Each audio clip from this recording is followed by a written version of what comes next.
Hi, so today we're here to talk about water and the benefits of water play and how we can have water in our home to entertain our children. There are lots and lots of benefits to water play. It's a very sensory, calming experience. It gives lots of opportunity to explore on different levels. It's great for our fine motor skills with lots of squeezing and pinching, and it can be a great opportunity to have some creative and imaginary play. A key thing to remember is that water play is amazing for all levels. All developmental levels of children can access water play in some way, and we'll have a little look at that today as to how we can approach water in different ways.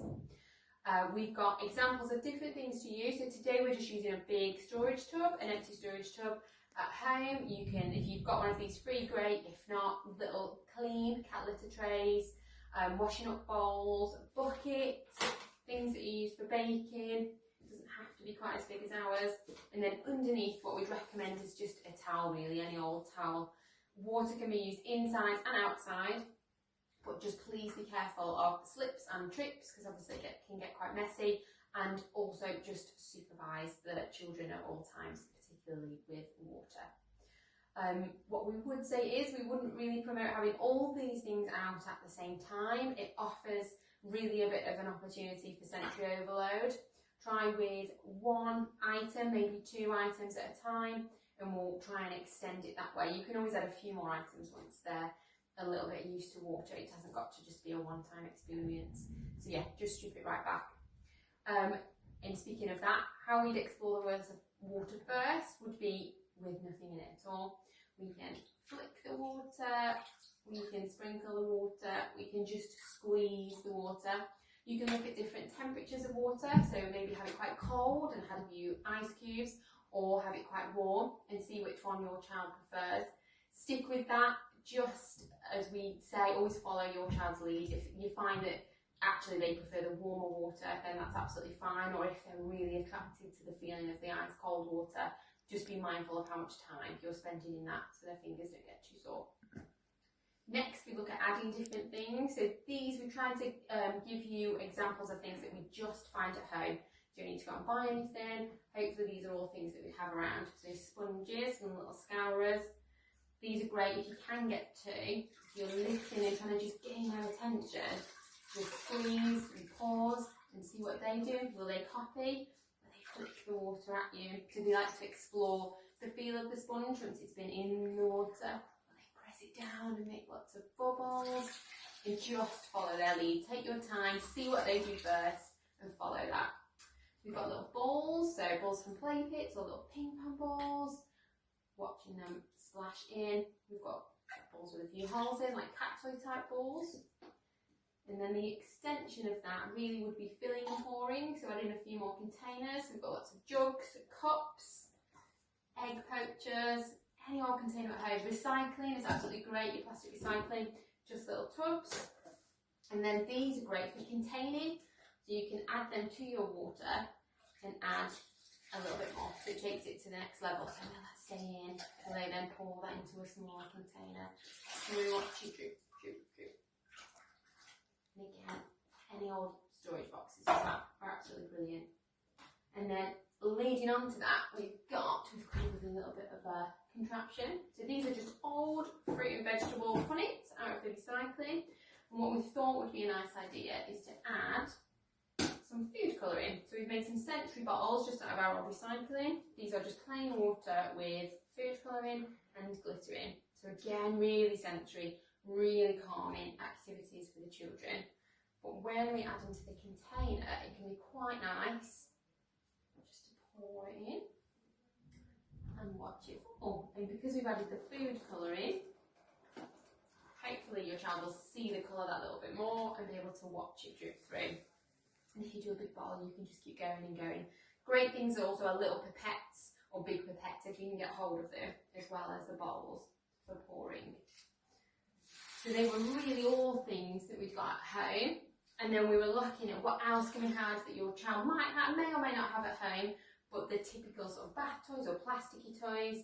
So rings, good old stacking rings, they're really nice little floaters. So can we push that across? Can we have a chat about the colour? Can we have a chat about the texture? texture, stickle bricks or big Duplo blocks, any blocks, foam blocks, anything you've got at home that you don't mind getting wet. And we're looking at how it goes. Can we pretend that it's a boat? And just try and extend it. Let them lead you. See what they want to do first and then try and extend it. Bubbles, always a great water activity. So we've got this one here. You've got your little tubes of bubbles. Lots of children have stacking cups at home. And if you look, not all of them, but quite a lot have holes in them already. So again, that's a lovely little extension to watch you drip through. And they tend to have different levels of holes as well. So you've got a more calming or a more intense sort of drip through. And just play around, see what your child's like. Does it prefer that one? Does it not? And go with them. We've got fishing nets, or if you haven't got a fishing net, a sieve at home is really good as well. So adding little bits in, put some little plastic fish. Can we fish them out? Can we take turns? Can we chat about the colour and the shape of the fish? Little fishing rods. Some children have those at home either for the bath or the garden toys. And a lovely little sensory toy is the water wheel. So you can get small and big ones of these. These are really, really calming. Children tend to be quite interested. Can we pause? Can we stop? Can we pause? Will your child put their finger underneath to see if that happens? See what they play. Can we get siblings involved? Can we take turns? Really, really lovely little activity.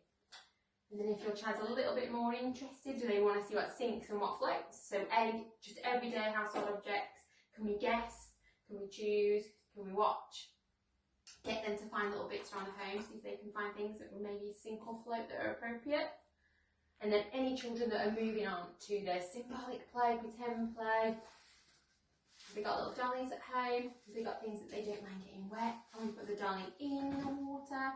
Can we bath dolly? Can we use the sponge? How nice is that dolly? Nice and warm. And then not just that, can we wash our clothes? Can we wash our clothes with dolly? Wash. Can we squeeze the water out? Can we give it a good scrub? There's loads and loads of different things that we can do. And then also, we've got here a lovely little car ramp. So just adding sort of the next level. So especially if they do like their cars and their transport, we can hopefully, if you don't want it getting wet and over plastic, drop it down. Does it sink? Does it float? Waiting for the anticipation. Ready, steady, go. Slide loads of different things down. See what happens, which one gets down there quicker. And then stripping it right back to water again. And if you really want to have some fun, get a little bit foamy, we can always add just general washing up liquid that you've got at home. Hopefully a whisk if you've got one. Whisk. And these are good, they're really good, especially outside. Big containers. Good old whisks. We've got lots and lots of bubbles in there. So they can explore the bubbles on their own term. Food colouring is lovely with bubbles. You might choose to add food colouring at this point, just to add like a colour element to it, or even little bits of glitter that you've got at home, just so it adds to it if you finish, if you're not going to add anything else to it. Or you could have little silicone cupcake cases, or these are just little tiny gardening pots. And hey presto, we've got hopefully a little ice cream shop or a cake shop. So these are just all the different ways that we can hopefully access water in our home. We know that you haven't got everything maybe that we've got here, but hopefully there are a few bits and pieces. And always just remember, please let your child lead you in the play. Thank you very much. Bye.